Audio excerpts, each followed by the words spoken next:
चलिए अभी मुझे बताइए, अच्छा कोई भी बात करने से पहले हम लोग ओंकार शुरू करते हैं। Join your hands, close your eyes and start ओंकार।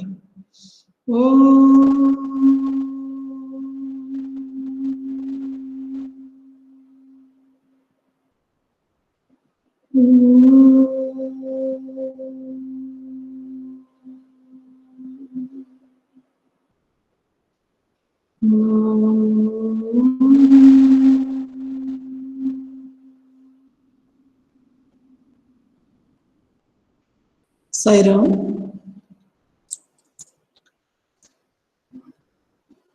साईराम गीतिका।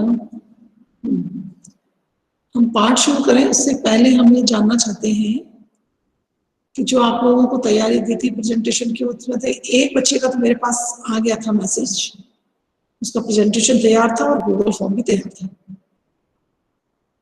और कौन से बच्चे हैं जिनकी तैयारी हो चुकी है? मैम प्रेजेंटेशन तो हो गई लेकिन गूगल फॉर्म नहीं हुआ। मैम अगली क्लास में दिखा देंगे। हाँ मैम नेक्स्ट क्लास में प्रेजेंटेशन दिखा देंगे। ओके ओके ओके, क्योंकि अभी तो ये 2 क्लासेस तो हमारी लग जाएंगी ना हिंदी की, ये पाठ हो जाएगा हमारा कंप्लीट। ठीक है, उसके बाद हमको फिर टोपी और ये सब चीजें आर्ट इंटीग्रेशन वाला काम भी शुरू करना है, ठीक है ना? आर्ट इंटीग्रेशन वाला काम भी हमको शुरू करना है। तो चलिए हम शुरू करें अपना पाठ टोपी। Yes ma'am.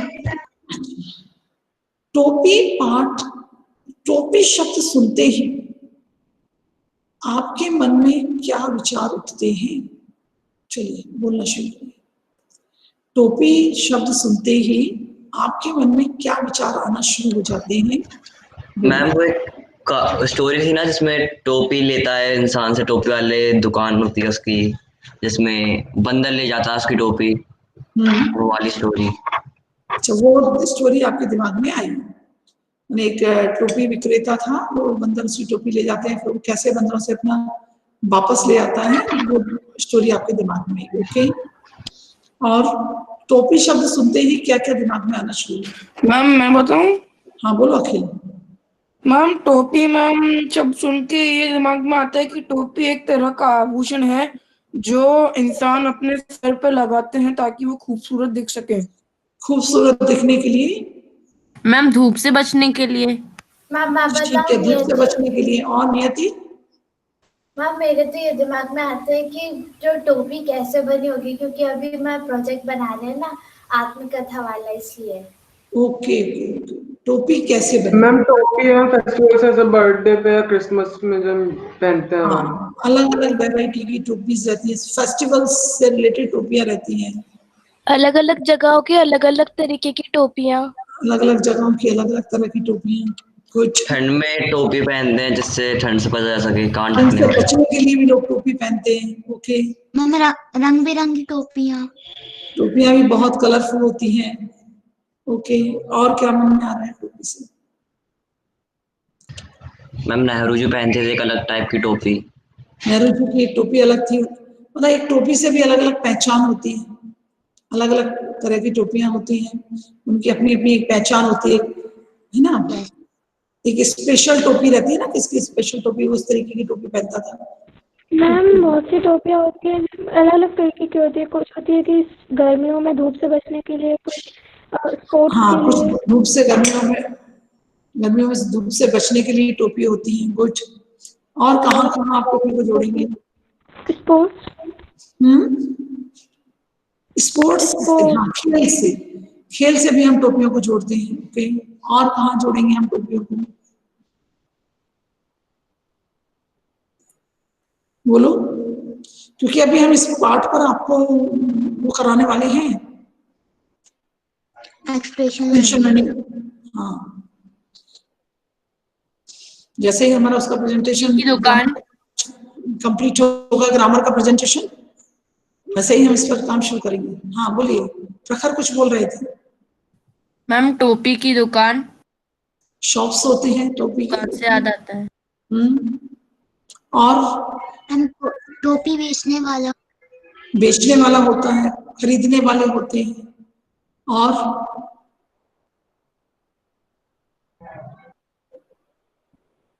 बोलिए। हम टोपी बनाने वाला। ओके, और बोलिए, कुछ और सोचिए टोपी से संबंधित।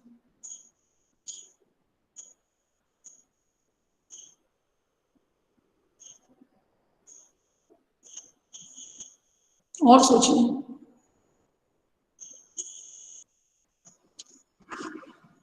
कुछ और दिमाग में आ रहा है क्या टोपी से? टोपी बनती है हाँ, जैसे मैम अलग अलग चीजों से टोपी बनती है, जैसे ऊन से। यस, मतलब मटेरियल, बहुत सारे मटेरियल, अलग अलग मटेरियलों से बनी हुई टोपियां। अब अभी आपका एक गोला या 2 गोले आपने क्रॉस किए, अभी दूसरे गोले से थोड़ा और बाहर निकलिए, दूसरे गोले से, है ना, दूसरे गोले से और बाहर निकलिए। मैम अलग अलग पैटर्न बने होते हैं टोपी में, पैटर्न ड्राइंग्स। अभी तो सेकंड गोले में ही, सेकंड गोले से बाहर नहीं आए आप लोग, सेकंड गोले से बाहर नहीं आए वो भी।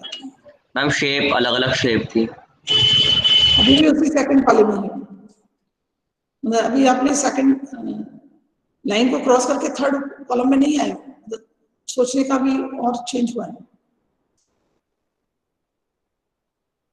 मैम अलग अलग धर्मों की टोपी। धर्म की टोपी, चलिए अभी आपने एक स्टेप रख दिया थर्ड वाले कॉलम में, अलग अलग धर्मों में अलग अलग टोपियां पहन दी। ओके, अब आ जाइए, और क्या?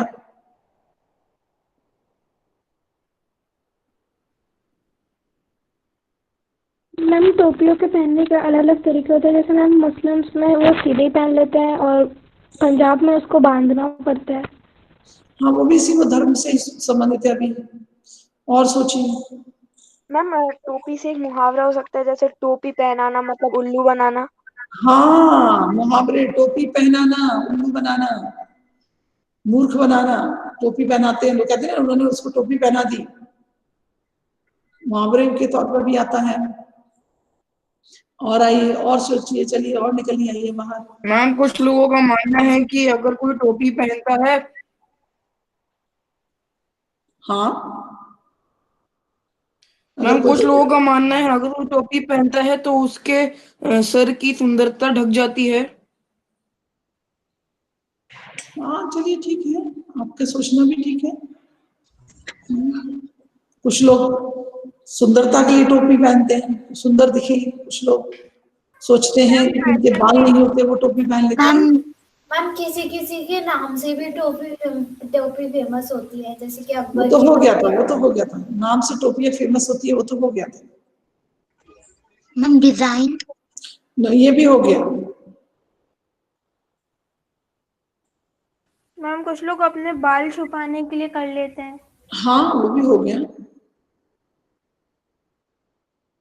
देखिए, टोपी एक सम्मान का प्रतीक है, सम्मान सूचक शब्द है। टोपी मतलब सिर पर ताज। और टोपी पहनना, सामान्यतः टोपी का अर्थ तो ये है कि कभी मौसम की मार से बचने के लिए, कभी किसी से, कभी ये सब टोपी पहनते हैं, बहुत पहनते हैं। कलरफुल टोपियां रहती हैं, धर्मों से जुड़ी टोपियां रहती हैं, पर्सन की पहचान टोपियां होती हैं, बनाने वाले होते हैं, बेचने वाले होते हैं, त्योहारों से संबंधित होती हैं, बहुत सारी चीजें होती हैं। परंतु टोपी एक सम्मान का प्रतीक है, और एक टोपी का ताज, सम्मान। जो इसे धारण करता है उसके बहुत अधिक कारण होते हैं, और उसको पहनकर एक बहुत बड़ी जिम्मेदारी निभानी पड़ती है। आपने देखा होगा कि राजा टोपी पहनते थे, ताज पहनते थे, तो मतलब उसको भी टोपी कहा जा सकता है, मुकुट भी टोपी है उस जमाने में। उसको धारण करने के बाद जो मतलब वो होना चाहिए, कर्तव्य निभाने चाहिए, जो जिम्मेदारियां निभानी चाहिए, एक भार होता है उसका। तो तो यहाँ मैम पुलिस पर ऑफिसर, हाँ पुलिस ऑफिसर्स नेवी वगैरह भी पहनते हैं, अलग अलग उनकी पहचान होती है टोपी से। कौन पहनता है? मैम पुलिस या फिर army, navy. Army, ma'am navy, police, इनकी एक पहचान होती है, टोपी सम्मान होता है। ये सैल्यूट पहनने करने के के लिए वो बाद टोपी उतार देते हैं। हाँ, सिर पर जब तक टोपी रहती है तब तक कर्तव्य उससे बंधे होते हैं, है ना, कर्तव्य से बंधे हुए होते हैं। उसकी रक्षा करने के लिए, उसके सम्मान के लिए अपने प्राणों को भी त्याग देते हैं। आपने देखा होगा सिर पर टोपी रहती है, दूसरे को सल्यूट नहीं करते हैं। या फिर जो अपने से ऑफिसर है, या आपने देखा होगा कि जैसे कभी कुछ लोगों के यहाँ बलिदान हो जाते हैं, वो लोग सिर से टोपी हटा लेते हैं, मतलब एक सम्मान सूचक, उसको झुकना नहीं है यदि, तो ये सम्मान सूचक है। ये पाठ भी ऐसा ही है, टोपी। इसमें कहा गया है, एक लोक कथा है, बहुत सारे मुहावरे इसमें दिए गए हैं।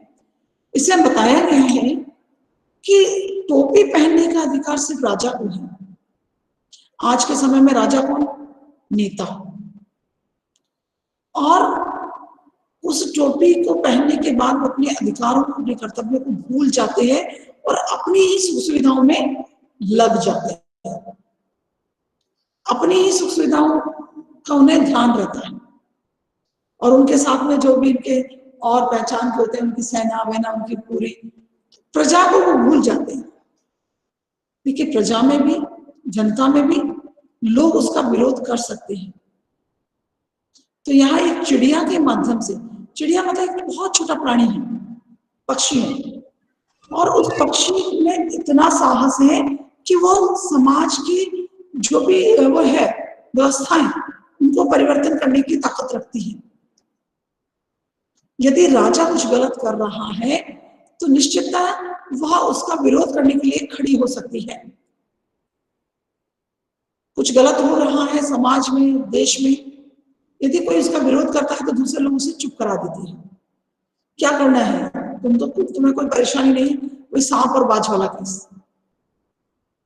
लेकिन यहाँ पर वही बात कही गई, एक छोटी सी चिड़िया के प्रयत्न से कैसे वो राजा की गलत पक्ष को उद्घाटित कर देती है और राजा को सोचने पर मजबूर कर देती है, विवश कर देती है। परिवर्तन हो जाएगा ऐसा वह मानती है कि प्रयास करने से वहां पर हम जो चाहे वो पा सकते हैं।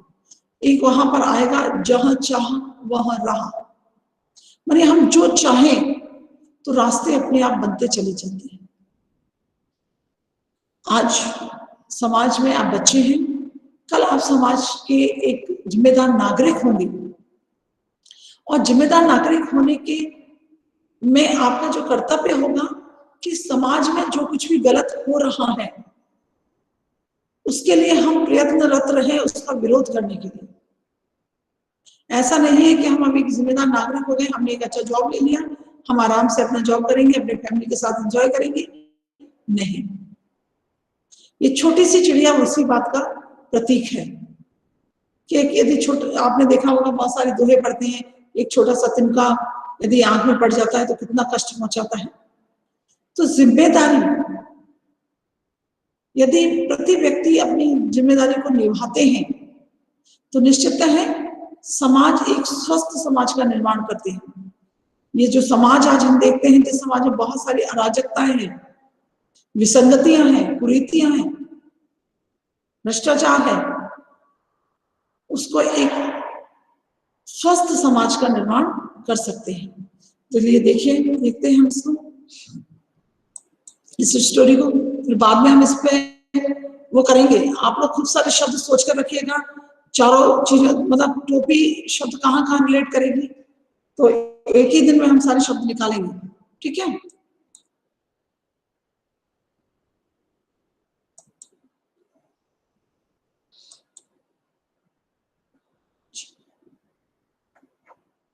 शुरू करते हैं हम टोपी। आवाज आ रही है? टोपी, लेखक सृंजय। हमारी आवाज आ रही है? Yes ma'am, yes ma'am. Screen दिखाई दे रही है? Yes ma'am. Yes ma'am, yes ma'am. कोई इको हो रहा है? No ma'am. No ma'am. Okay. टोपी पाठ एक लोक कथा है जिसका पुनर्सृजन श्री सृंजय ने किया है। इस कहानी के द्वारा लेखक ने सामाजिक समस्याओं को उजागर करने का प्रयास किया है। यह कहानी शासक वर्ग से जनता के संबंधों की समीक्षा करती है। यहाँ पर क्या है, इस कहानी के द्वारा लेखक ने सामाजिक समस्याओं को उजागर किया है। माने समाज में राजा और प्रजा, माने जो शासक प्रशासक हैं और प्रजा है, उनके बीच के संबंधों की समीक्षा की गई। मतलब राजा बन जाने के बाद या उच्च पद पर पहुंच जाने के बाद जो हमारे कर्तव्य होते हैं, जब हम कर्तव्यों को भुला देते हैं, वो विस्मरण हो जाते हैं, तब जाकर समस्याएं उत्पन्न होती हैं। अपने ही सुख सुविधाओं में जीवन जीने लगते हैं तो प्रजा की समस्याओं की ओर ध्यान नहीं देते हैं, और जो प्रजा के लिए आया हुआ धन है उसे अपनी सुख सुविधाओं पर खर्च कर लेते हैं। तो ये बात यहाँ पर कही गई है। मतलब शासक वर्ग और जनता के बीच के संबंधों की समीक्षा की गई है, मतलब इस पर विचार किया गया है। एक गवरैया यानी मादा गौरैया थी और एक गवरा यानी नर गौरैया था। दोनों एक दूसरे के परम साथी थे और हमेशा साथ में रहते थे।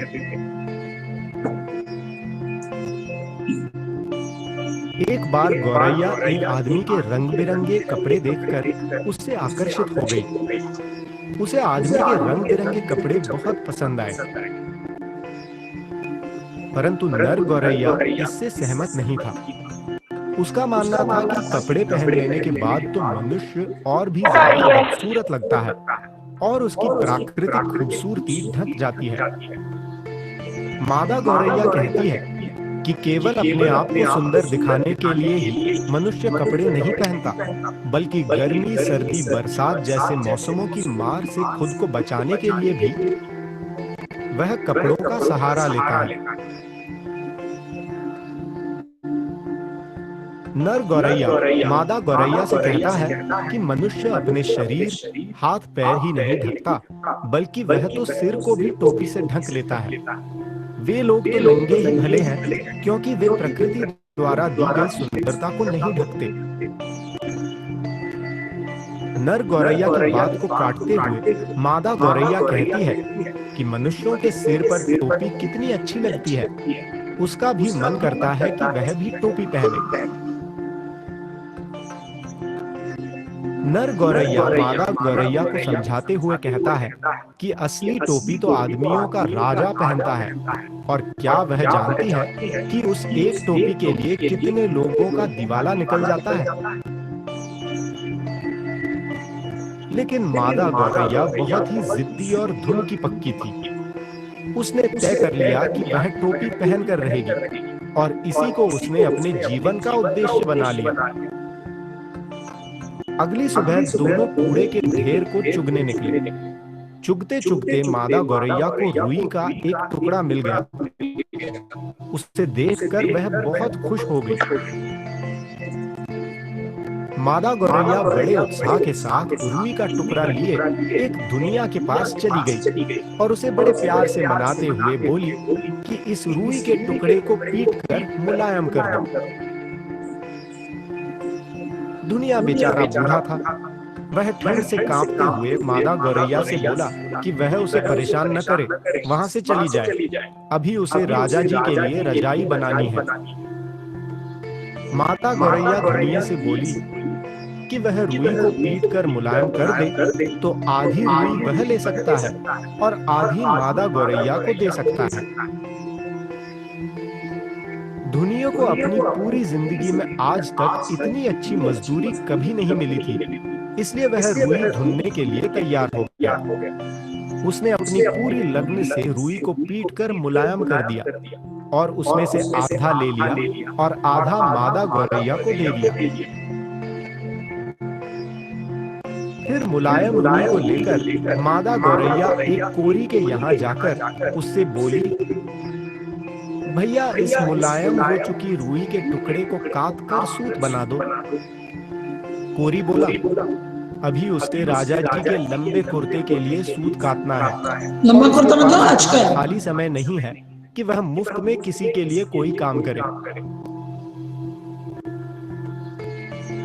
कोरी की बात सुनकर मादा गौरैया बहुत ही हैरानी के साथ कोरी से पूछती है कि भैया, इस देश में सब काम क्या सिर्फ राजा जी के लिए ही होता है?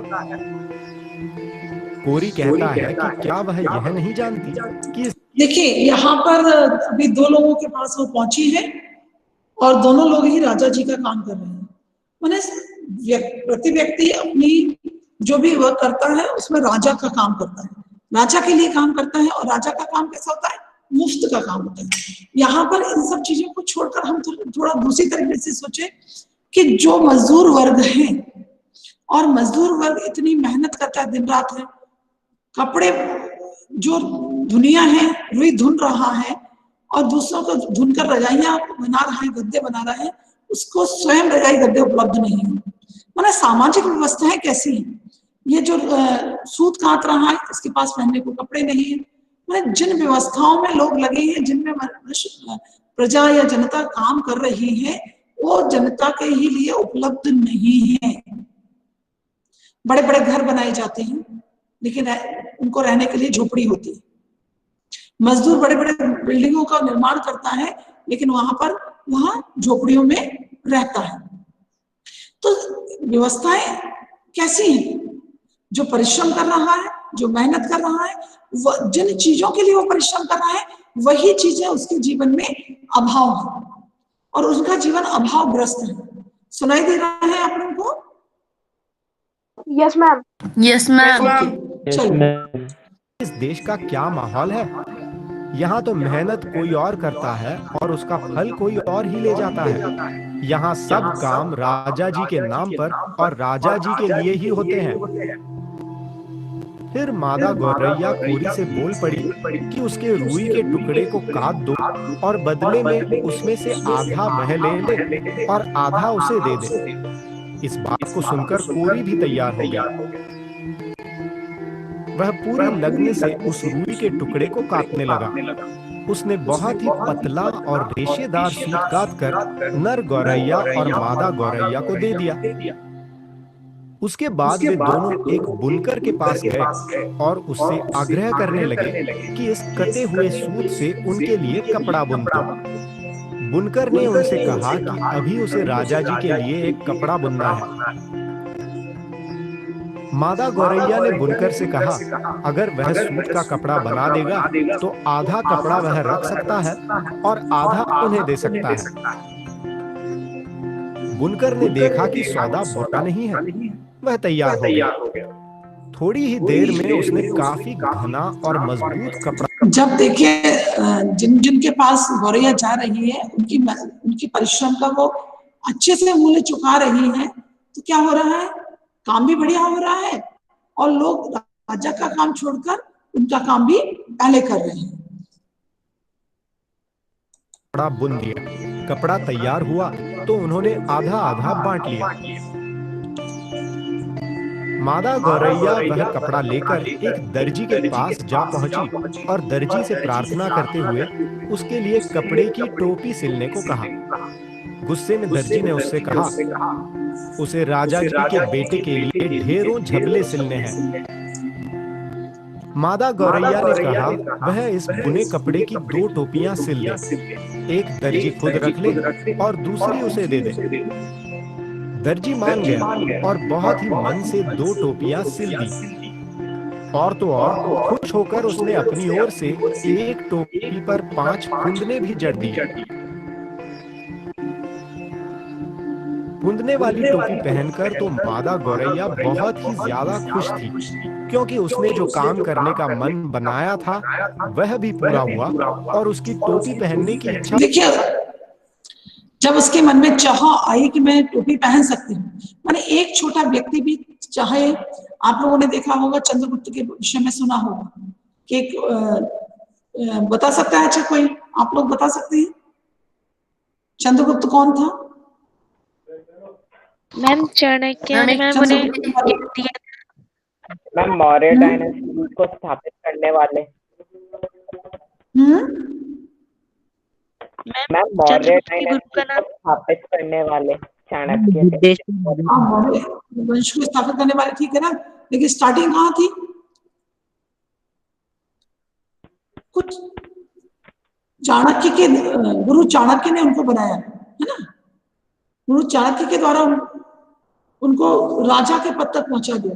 और जब व्यक्ति के अंदर इच्छा होती तो एक छोटा व्यक्ति भी आसमान की ऊंचाइयों को छू सकता है। ऐसा नहीं होता है कि राजा का बेटा ही राजा होगा, एक सामान्य जन्म में प्रजा से भी उठकर राजा बनाया जा सकता है।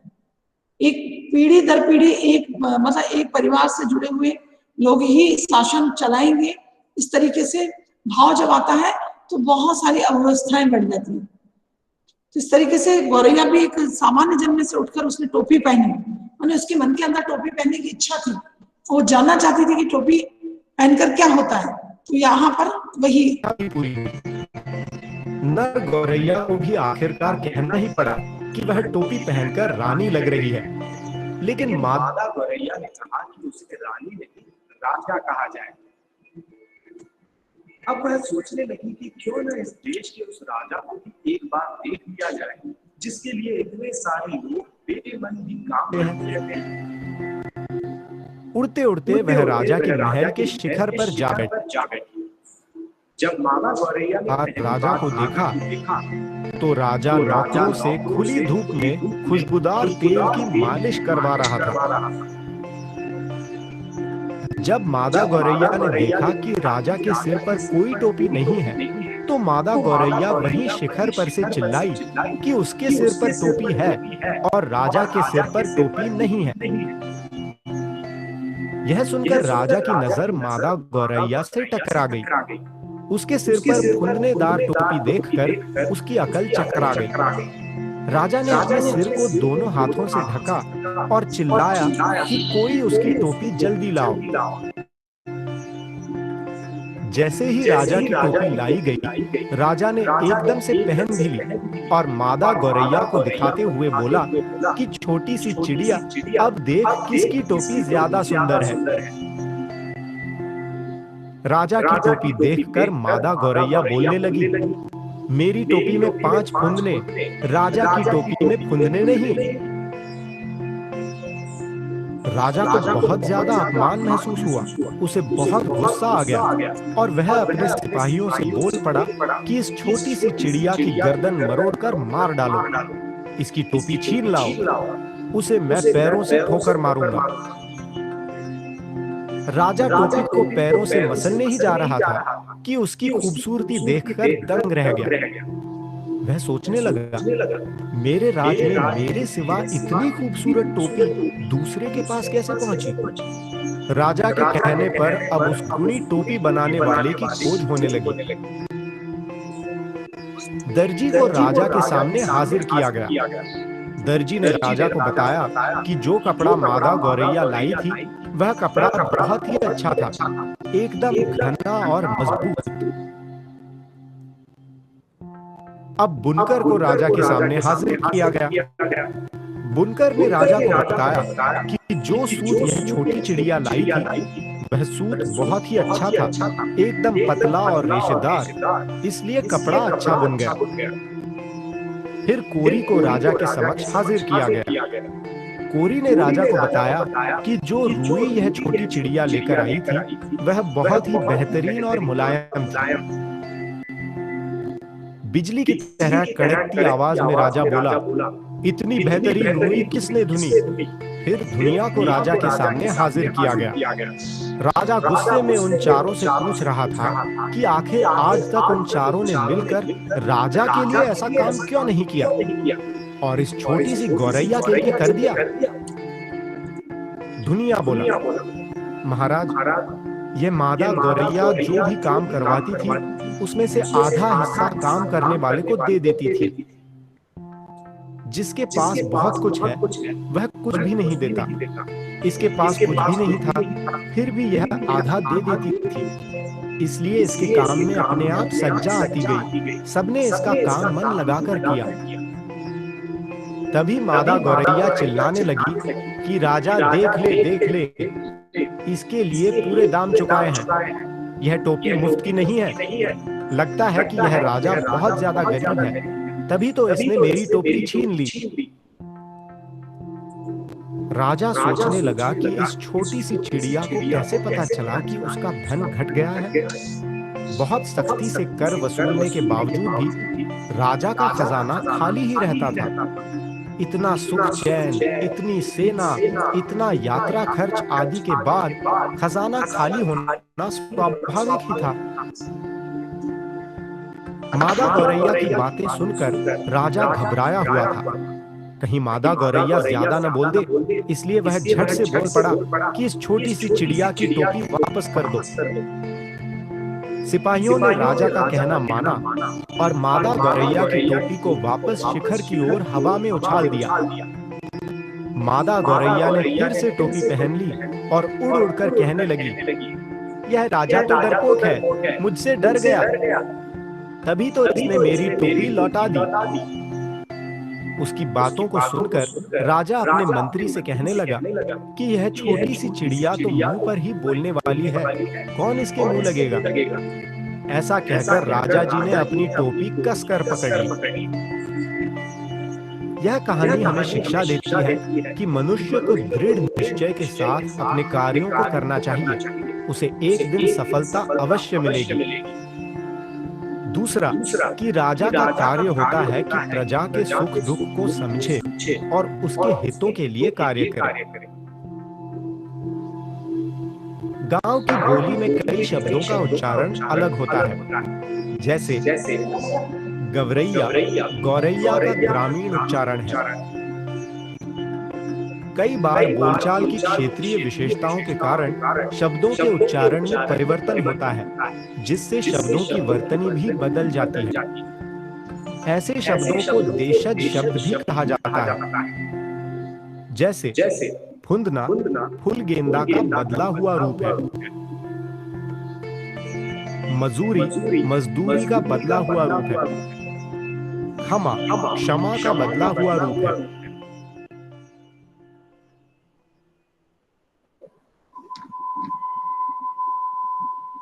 चलिए मैं यहाँ पर एक आपको दिखाऊंगी। चलिए यहाँ पर तो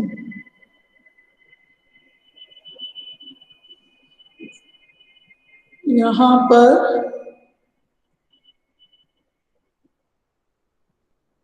इसको यहाँ देखते हैं, हैंड आउट में इसका पार्ट का देखते हैं। तो अभ्यास प्रश्न है नहीं। देखिए देखिए यहाँ पर जो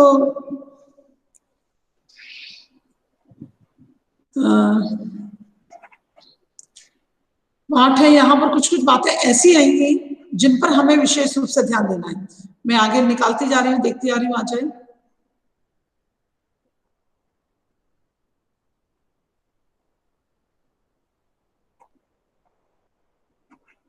मैं आगे देखती आऊंगी और आपको बता दूंगी। यहाँ था, लेकिन मादा गौरैया बहुत ही जिद्दी और धुन की पक्की थी। उसने तय कर लिया कि वह टोपी पहनकर रहेगी और इसी को उसने अपने जीवन का उद्देश्य मान लिया। माने व्यक्ति के जीवन का एक लक्ष्य होना चाहिए, एक फोकस होना चाहिए, उसमें अपनी जिद होनी चाहिए कि मतलब मैं इसको करके ही रहूंगा। तो परिस्थितियां, कार्यक्षमता बढ़ जाती है और ना हार मानने की धुन होती है और आदमी उस पर आगे चलता है और अपने कार्य को सिद्ध कर पाता है। अब इसके आगे और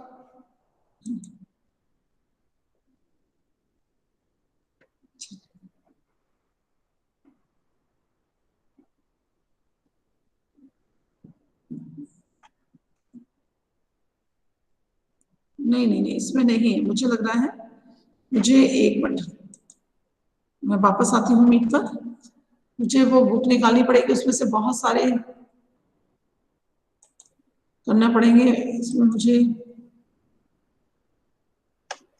हम क्या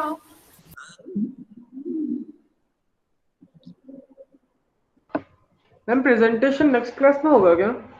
हाँ, ये काम हो जाने दो, ये वाला पार्ट।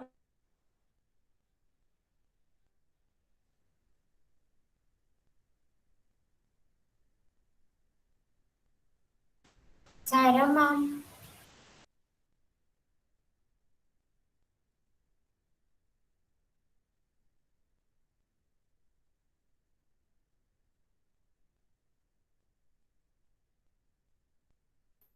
सायरा मैम। मैम ने मीटिंग लीव कर दी।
मेरी आवाज आ रही है आप लोगों को?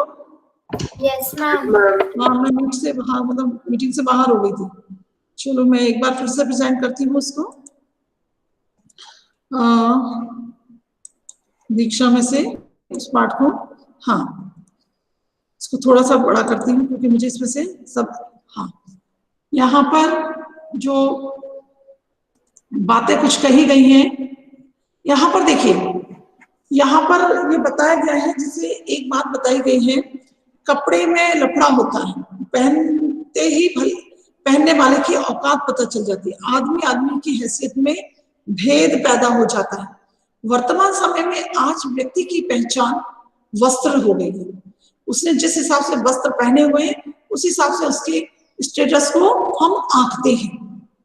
यदि सामान्य वस्त्र पहने हुए कोई बड़ा चरित्रवान या बड़ा सिंपल या उच्च विचार वाला व्यक्ति हो तो उसके भी हम उसको पहले सामान्यतः समझ नहीं पाते हैं। तो एक बात यहाँ पर इस बात को कहा गया है कि आदमी की हैसियत में भेद पैदा हो गया है, वस्त्रों से लोग उसे समझने लगे हैं।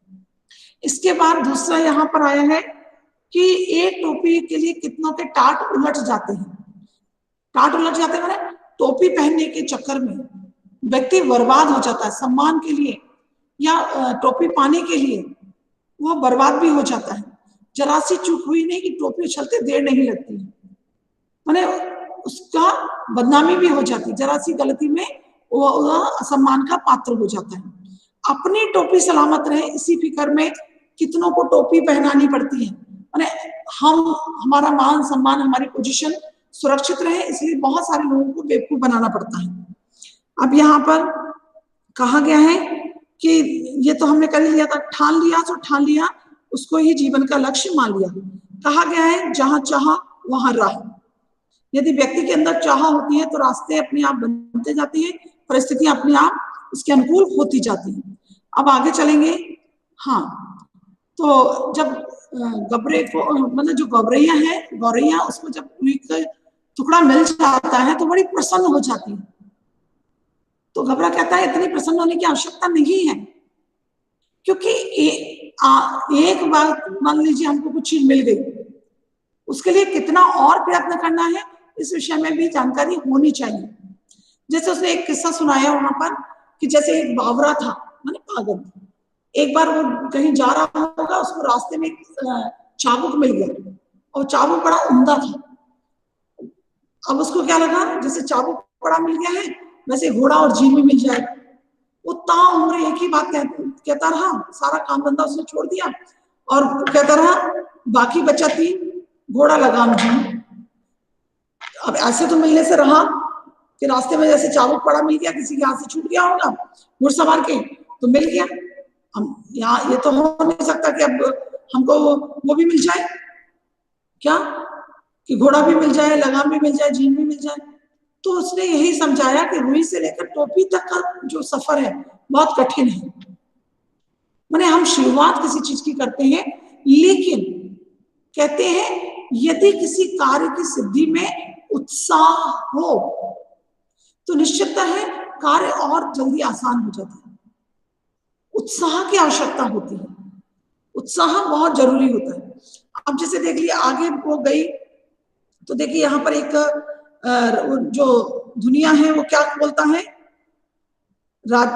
एक तो यहाँ का राजा ऐसा है जो चाम का दाम चलाता है। चाम का दाम माने उसको लगे तो चमड़ी के ऊपर भी माने स्किन के ऊपर भी टैक्स लगा दे, ऐसा राजा है। माने जो छोटे छोटे लोग हैं वो भी टैक्स देते हैं और उस टैक्स जो काम करते हैं और उन काम से वो टैक्स लगाता है। तो राजा का यहाँ ऐसा प्रभाव है। अब देखिए यहाँ पर आगे आते हैं तो यहाँ पर राजा के बारे में एक और बात कही जाती है। तो यहाँ कहते हैं कि मुझे मुफ्त की मल्हार गाने की कोई आवश्यकता नहीं, मैंने मुझे मुफ्त का काम करने का कोई ज्यादा शौक नहीं है। तो यहाँ पर कोरी के द्वारा भी राजा के लिए एक बात कही जाती है। कोरी के लिए बाल बंद हो जाए, कोरी के लिए भी राजा की एक बात कही जाती है। उन्होंने क्या कहा कोरी ने, जानती नहीं यहाँ का चलन, खट मरे बर्धा बैठा खाए तुरंत। खट मरे बर्धा, बर्धा माने बैल। बैल क्या करता है, खेतों में जो काम करता है, फसल उगाता है, चने उगाता है, और बैठा खाए तुरंत माने घोड़ा, घोड़ा उसे आराम से बैठकर खाता है। तो ना काम कोई और करता है, उसका लाभ जो है वो सिर्फ राजा को मिलता है। राजा ही अपनी सुख सुविधाओं पर उसे खर्च करता है। और उसके अलावा राजा के साथ साथ उसके और भी बहुत सारे लोग हैं जो उसके साथ जुड़े हुए हैं, वो भी राजा का डर दिखाकर हमसे मुफ्त में काम करवाते हैं। अब आगे बढ़े तो यहाँ पर देखते हैं कि जो दर्जी के पास जाते हैं, बुनकर के पास, बुनकर ने भी क्या कहा है, बुनकर ने भी यहाँ पर अच्छा सा कपड़ा बुन दिया है। और दर्जी के पास जाकर दर्जी ने क्या बोला था राजा के लिए, कुछ लेना ना देना माथे पर पसीना, माने मेहनत करते रहो, कुछ मिलना जुलना नहीं है। इसके बाद आगे यहाँ पर जब राजा पहुंचता है तो यहाँ देखिए वो क्या कर रहा है कि राजा जो अपनी सेवा करा रहा है उसके बाद वो कोशिश करता है उसकी आवाज बंद कर दी जाए। कोई आम जनता में से कोई एक छोटा व्यक्ति राजा के कार्यों की जब समीक्षा करने लगता है, आलोचना करने लगता है, तो जो ताकतवर होता है राजा वो क्या कोशिश करता है कि उसकी आवाज को दबा दिया जाए। मेरी आवाज आ रही है आप लोगों को? सायरा? यस मैम आ रही है। यस मैम आ रही है। तो उसको दबा दिया जाए, आवाज को दबाने, अपनी शक्ति से, अपनी ताकत से उस आवाज को दबाने की वो कोशिश करते हैं। और जब देखते हैं कि बहुत ज्यादा लोग इसे पसंद करने लगे, मतलब जब पब्लिक में वो बहुत पॉपुलर हो जाता है वो व्यक्ति, तो उस व्यक्ति को नुकसान पहुंचाने से भी राजा की पोजीशन खराब होती है, तो वो उसे छोड़ देता है कि बकने दो, कुछ ऐसे कुछ बिगाड़ने वाला तो है नहीं। यही कहकर वहां पर वह पूरा काम को खत्म कर देता है और कहता है कि बकने दो। तो इस तरीके से यह समीक्षा है कि आज वर्तमान समय में शासक और प्रशासक जो हैं उनके कार्यों की समीक्षा होना जरूरी है। और उनके कार्यों की समीक्षा करने के लिए आम जनता को उठना पड़ेगा।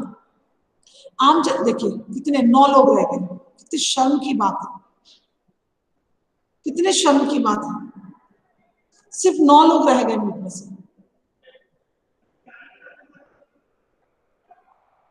तो सबसे बड़ी बात क्या होती है कि आज वर्तमान समय में भी वही है कि हमको आज शासक और प्रशासक में जो गलतियां हैं उनकी हैं, उनके लिए हमें उनकी समीक्षा करना बहुत जरूरी है। आज जब नेता हैं वोट मांगने के लिए आते हैं या शासन जो है उनको जो जिम्मेदारियां दी जाती हैं उन जिम्मेदारियों को पूरा करते हैं या नहीं, एक जनता के पास एक खुली किताब होनी चाहिए। अभी एक बहुत अच्छा हमने कहा है कि जैसे सीरियल दिखाते हैं, तो सीरियल एक ऐसा भी होना चाहिए जिसमें हर एक कानून के बारे में पढ़ाया जाना चाहिए। हर एक व्यक्ति को दिखाया जाना चाहिए कि हमारा कौन सा कानून है, उस कानून के तहत कौन से नियम है, वो नियम कितने लागू होते हैं। जब नेता वोट मांगने के आते हैं तो हमसे कौन से वादे करते हैं, तो आम जनता को हक होना चाहिए कि आपने ये काम हमारा पूरा नहीं किया, आपको हम हटा सकते हैं। इतना अधिकार जनता के पास होना चाहिए। केवल टोपी पहन लेने से ही राजा नहीं होते, बल्कि जनता के सुख दुख को भी समझना उनकी जिम्मेदारी होती है। साई राम, चलिए शांति पाठ।